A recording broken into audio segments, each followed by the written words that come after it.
Hey, what's going on, guys? Today I'm going to be talking to you about Call of Duty Black Ops Cold War Zombies, how are your meatballs, and all of the awesome information pertaining to the game, because today they released trailers and cutscenes and the developers talked about the game, and it is seeming absolutely amazing, my friends. That being said, we're going to be talking to you about the story, the map, perks and consumables, weapons, specialists, pack-a-punch, upgrades, exfil, zombie types, playing together, Dead Ops Arcade, and more, my friends. So make sure that if you are excited for all this, that you drop a like on the video, as well as make sure you are subscribed to the channel, this way you don't miss any future Call of Duty Black Ops Cold War Zombies videos like this one, covering, breaking down the news, as well as any future videos, whether it's guides, breaking stuff down, but especially the guides, because we make the absolute most elite guides on the YouTubes, especially when Black Ops Cold War Zombies comes out. You guys do not want to not be subscribed, so make sure you're subscribed. This is the place you want to be. With that being said, also, actually, you know what? Let's run self-promo, twitch.tv/showmat123. Down below in the description, I stream on Twitch. It's always zombies every single night. Come on out to Twitch, my friends. We have a shit ton of fun, and we're about to hit 4K followers. Okay, let's now move into the first part of this, which is the story. Okay, so to start off, we're obviously in the Ether storyline, but more specifically, we are in the Dark Ether storyline now. And opposed to actually having the child form of Samantha, we indeed now have the adult form of Samantha Maxis. That's right, the woman who's named Sam, shown off in the intro cinematic cutscene for the brand new map, which we're going to talk about in a second. She is actually Samantha Maxis, and we know that because when we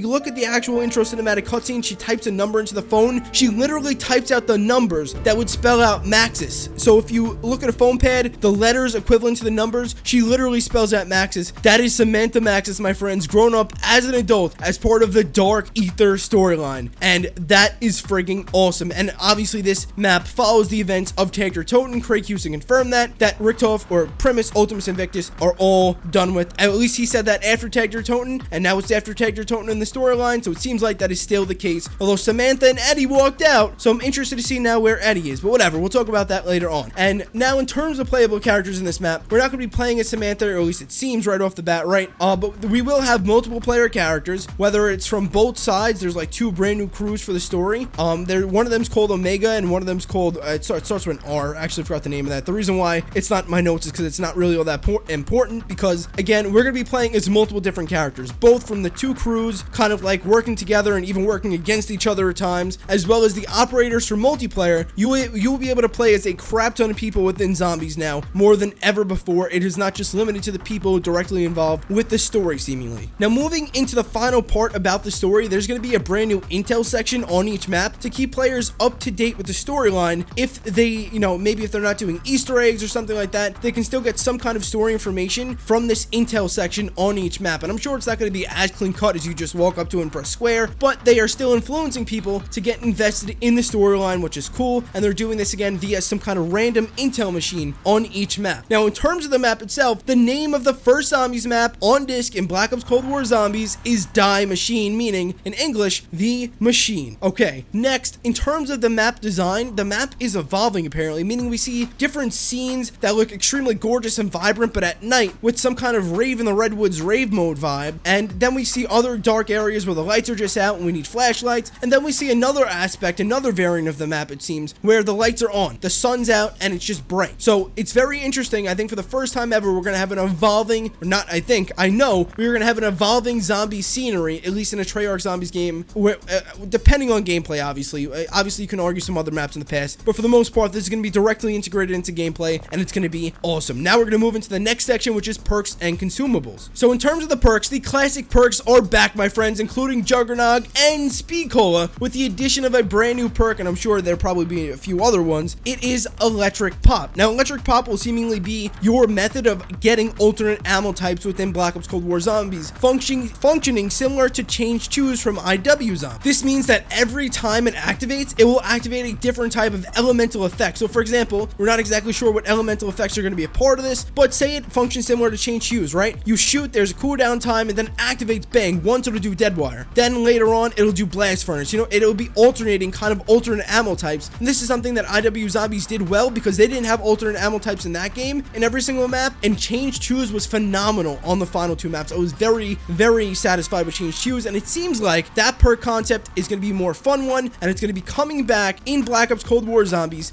presumably to replace the alternate ammo types, although that hasn't been confirmed. Who knows, maybe they'll work in conjunction if there are indeed alternate ammo types. But next, there's no longer a limit. That's in terms of the classic perks are back. Told you Jug and Speedhole are back. New perk Electric Pop. In terms of the perk limit, in Treyarch Zombies, we were previously limited to 4 perks. Well, my friends, they have opened up the gates. We now have I can't even speak. My throat's dead. I've been streaming all day. We have unlimited perk slots. You can get as many perks as you want in Black Ops Cold War Zombies. They say there's no longer a perk limit, so to have many different perks you can have as many different perks as you can consume. Go ahead and crack open a 6-pack if you have the points to do so. So we're not exactly sure what that means. Are perks going to be expensive? Apparently there's going to be some kind of upgradable perk system, meaning that the perks will not necessarily be exactly like the classical perk system, although the classic perk system is back. There's going to be another layer to it apparently with perk upgrades, so maybe that's why there's no perk limit. That'll play into effect and it'll cost a lot of points or something to that capacity, but that's interesting. That's cool. We should get specifics on that in the future. Now, in terms of the perk jingles, this is something that I and many people had to complain about in Black Ops 4 Zombies. Well, my friends, it has been fixed. Perk jingles, perk life, perk vibrancy is back. Perk jingles are back, and I'm so freaking excited. And by the way, the perk machines have been redesigned with a Cold War twist, and they look phenomenal. Moving into the consumable section, because this is a perk and consumable section, right? The consumables were not actually mentioned at all or shown off at all within this Black Ops Cold War Zombies reveal, so there's a chance that there may not be any consumables at all, although according to them, they still have a lot more surprises and secrets to unveil to us. So maybe, just maybe, in a future reveal or future live stream or whatever, maybe that's where they reveal consumables to us. Maybe they don't want to show it off just yet, but as of now, it seems that there are no consumables, at least in the form that we're used to within Black Ops Cold War Zombies, meaning no gobblegums or elixirs, at least in the capacity that we're used to. Now let's move into the Pack-a-Punch Specialist and Weapon section of Black Ops Cold War Zombies. So weapon rarities, discoverable loot, equipment, field upgrades, support weapons, persistent loadouts, they all make their way into Zombies, and I'm going to be explaining and breaking down each and every single one of those things right now. So to start off, I just have to say that you can start the match, meaning as soon as you load into Die Machine, you can start with an AR, an SMG, a pistol, or whatever you really want according to developers. Now, we're not exactly sure what restrictions are going to be on that, because of course there has to be some kind of restrictions, but to my understanding, it's going to be very similar to BO4 Zombies, where you can start with not just a pistol, but also again an AR and SMG, but it would have some kind of limitations. This way there's some more variation to the gameplay, and if they change up a few concepts, like maybe the point system and a few other things, then I'm okay with that. I'm fine with that. I wasn't a fan of it in BO4 Zombies just because of the way some of the mechanics worked, but I think I can get on board with this as long as they have some other stuff changed up or even reverted back to their old form with Cold War Zombies. So we're gonna have to wait and see. And just mentioning the point system really quickly, they didn't mention that, so we don't know if it's the OG one, the BO4 Zombies one, or maybe a hybrid to some capacity. We don't know, but just wanted to throw it out there. Now moving into weapon rarity. In addition to the return of the Pack-a-Punch machine to transform your weapon, all weapons will now have a rarity associated with them. The higher the rarity, the greater the damage output and attachments for the weapon. For the first time, this will allow any weapon in the game to be sustainable in later rounds. This also adds more variety and fun to finding new weapons through wall buys and mystery box. And I believe I should also combine this with the assumption that double tap will no longer exist in Zombies. Just as it didn't in BO4, they seem to have found a better solution to double tap, because it did waste a perk slot, although Jug did as well, and they tried to fix that. That really didn't work out. Double tap was the place where they had the most headroom, and this is what they have done with weapon rarity. So there's going to be different weapon rarities and stuff like that, which will determine the weapon's damage, and that weapon rarity will also determine what kind of attachments will go on the weapon. So I'm assuming the higher the rarity, the more attachments, or the stronger the attachments will be on the weapon, and maybe that will be in combination of the Pack-a-Punch machine. Maybe it'll be some kind of a revert to the BO2 Pack-a-Punch machine, where if you Pack-a-Punch a weapon of a certain rarity, you get certain attachments. Now, they haven't necessarily specified exactly how this is going to work, so there's a little bit of a gray area now, meaning will higher rarities just have certain attachments like they say here, or will it be more so like the BO2 Pack-a-Punch system, where again, where you Pack-a-Punch a certain weapon, you can get certain attachments on it? Maybe that'll be the case. We'll have to wait and see. But weapon rarities are making their way into Cold War Zombies, and again, they say that this makes it so that every single weapon can compete and still be good in Zombies, which is very interesting. I cannot wait to see how this plays out. I will not form an opinion. I will not say if it's good or bad, because I just literally don't know. And this is please guys, I have to remind you about this. You may hear something that you're like and you're a little iffy about, but just please give it a chance, because some things in Zombies we may not realize we want, and then we actually do like them. A lot of the times the things that we want are actually things that don't work, and that's of course usually new things, not stuff reverted back to older systems, meaning from BO4 to BO3, but I think you get what I'm talking about here. But anyways, keep that in mind when hearing about weapon rarities. If you're a little skeptical, just give it a chance. Next, we have discoverable loot, equipment, and equipment around the map. So what Treyarch says is around the map, you can craft and find lethal, tactical, and support equipment. It seems that there will be more discoverability, it seems that there will be more, attachments and stuff like that discoverable around the map. They say just equipment, they just mentioned equipment and tactical and stuff like that, but again, we don't necessarily know to what capacity we're going to be searching for stuff around the map. Obviously, there's going to be parts and stuff like that, and then we'll have our lethal and tacticals, but maybe there will be attachments around the map. Maybe that'll play with the weapon rarity system. Who knows? Maybe if you have a certain weapon on you, you can find certain attachments. We'll have to wait and see, but there seems to be a kind of like hybrid of zombies and battle royale, it seems, all in one. It seems like that they're trying to mesh the two together without necessarily completely infiltrating what zombies is all about, because again, they did return back to their roots with zombies. They emphasize that a lot, but they're really trying to integrate in ways that they did maybe even in BO4 as well. Just actually do it properly, execute on those integrations correctly. And honestly, I'm really liking the way stuff is looking, but again, we'll have to wait to see how it plays in game. Although I may like something or don't like something, it doesn't matter. We'll have to actually wait to see how it plays in game. Now, in terms of around the map, so I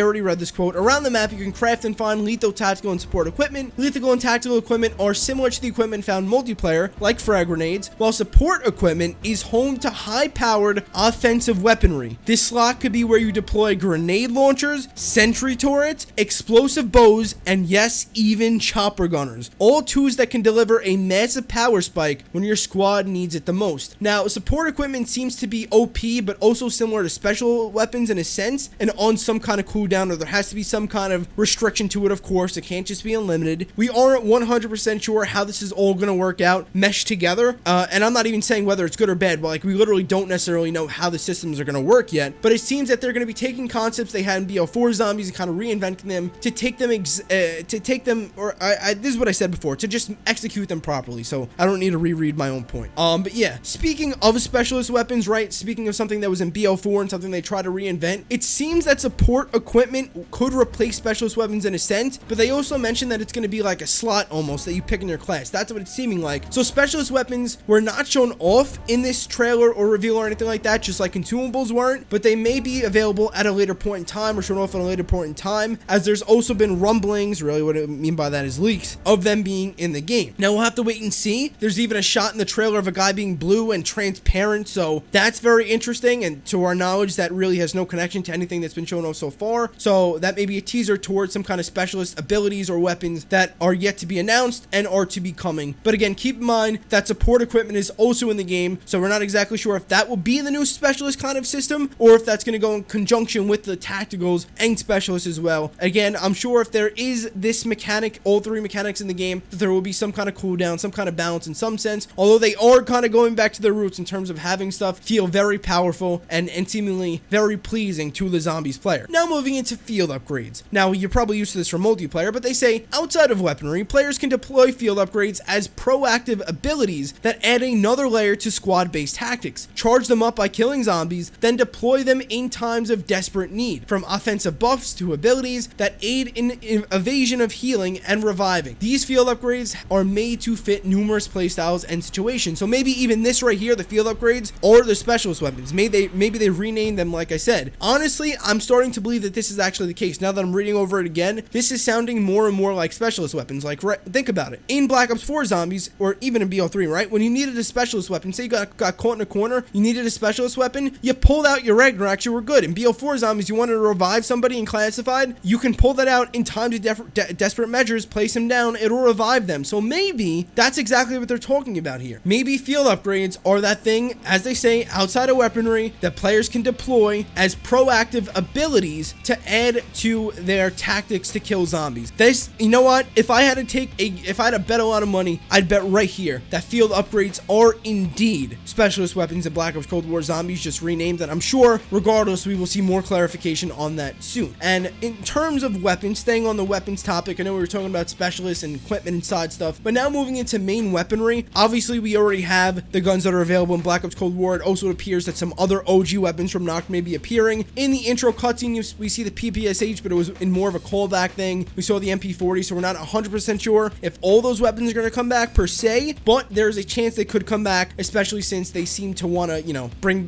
that nostalgia kick on. I believe that would also be a good way to create some variation. As I said, I always like when Treyarch picks the weapons for us, so if, say, only because we're going back to knocking out, in this map we have the PPSH and MP40 available, even though maybe they aren't in Black Ops Cold War MP, I would be all for that, because again, the argument could be that they were just left in Nocturne and Toten, and now our players pick them up, or they're in the box to some capacity. You know what I'm saying? Okay. Now, in terms of that weaponry, in terms of going further, there is a brand new wonder weapon in this map, and it looks like a wave gun, thunder gun hybrid, but seems to function like some kind of elemental thunder gun. It looks frigging sick, and you'll be seeing screenshots on your screen of the different things I've been talking about throughout this video. You should see some kind of clip of that wave gun, thunder gun, new wonder weapon hybrid that we see. It looks really, really awesome once again. And they also mentioned now in terms of, wait, nope, that's the wrong tip. That's it for weapons for the most part. Now moving into the more basic category for weapons, taking a step back now, weapon progression in Black Ops Cold War goes throughout all game modes, meaning that you can rank up and play MP to rank up your guns for zombies and vice versa. So if, say, you play mostly zombies, you want to jump into MP, if you use a specific weapon on zombies a lot, then you will have that same progress on your weapons in MP. And if you remember, this is something that Infinite Warfare actually did, and it was awesome. There's no downtime at all. All of your time is put to use as a zombies player. For one of the first times ever, they show true love towards our zombies players, and guess what? To add to that, they have also mentioned that the battle pass progression within Black Ops Cold War will be available through zombies as well for the first time ever. Zombies players are loved, as they will also be able to earn progression throughout the battle pass by just playing zombies and zombies alone, something that has never happened before, not even in BO4 zombies, where we had zombies in a battle pass in MP. Nope, this is the first time ever that zombies players will be able to earn their battle pass progression, and it would just battle pass progression. There's one battle pass for the game, and you can earn it in all the game mode. Moving into the next category, we're going to be talking about exfil, which is still a little bit weird to me, a little shaky. Not to say it's bad or good, I'm just necessarily saying I can't grasp this concept just yet. But instead of perishing the horde, this is what Treyarch says, instead of perishing to the horde, meaning dying to the zombies, Black Ops Cold War Zombies provides a new option to escape with your life when you're feeling overrun. Now, I don't understand what the point of this would be, but they say if you dare, okay? If the whole squad, I'm assuming this is some kind of really strong challenge, but anyways, they say if the whole squad is in trouble, you can opt to exfiltrate the undead combat zone via helicopter, meaning you can call in a helicopter to leave the frigging map. Now, although zombie spawns will be dialed up to 11, you should expect to earn some rewards if your squad completes this final push to survive. So is this an Easter egg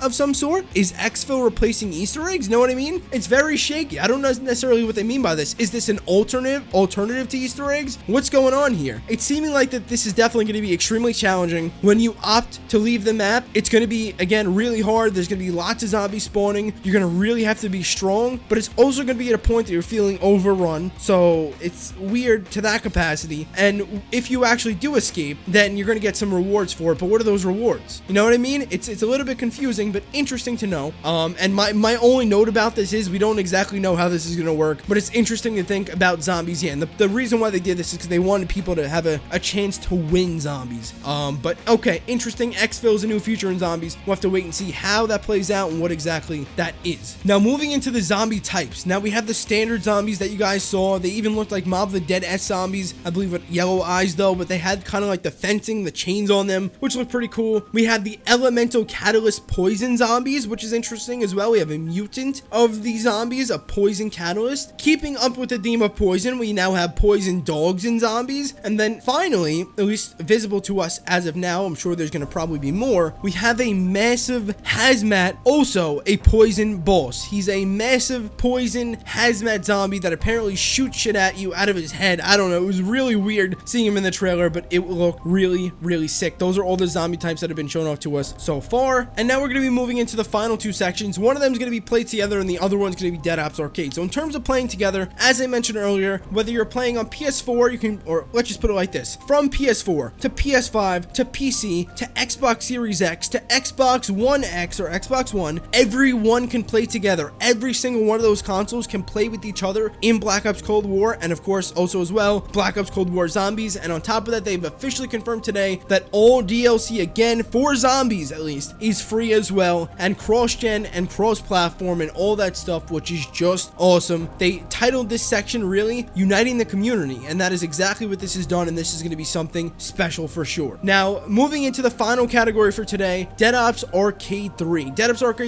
Arcade 3 was teased at the end of Treyarch's blog post earlier today. They say that they still have a lot more secrets to unfold, and they just left us with this image. And on that note, it's important to realize that some of this stuff has not yet been announced yet, like Dead Ops fully at least, right? So that means that we may in fact see something like a consumable or gobblegum system, right? Like weapon loadouts fully explained. It just hasn't yet been revealed to us. We're just gonna have to wait and see for the other surprises and reveals that Treyarch has up their sleeves leading up to the official reveal of Black Ops Cold War Zombies. I wouldn't expect anything just yet. We have the beta next week for the next 2 weeks really, and then after that I'm expecting some more zombie stuff, and then the official reveal trailers for the entire game, and then bang, game's out November 13th, my friends. This is awesome. And with that being said, once again, make sure if you guys did enjoy the video and you felt it helpful, make sure you drop a like on it, as well as make sure you are subscribed to the channel so we don't miss any Call of Duty Black Ops Cold War Zombies videos, tutorials, all of that. We make the absolute best guides on YouTube, as well as I keep you guys updated on all the latest news, and that's pretty much it. Also, make sure you're following down below on Twitch at twitch.tv/joemat123. We are absolutely killing it over on Twitch. Thank you guys so much for that. I will see you in the next video. Take care of your meatballs. I've been wishing for some better days.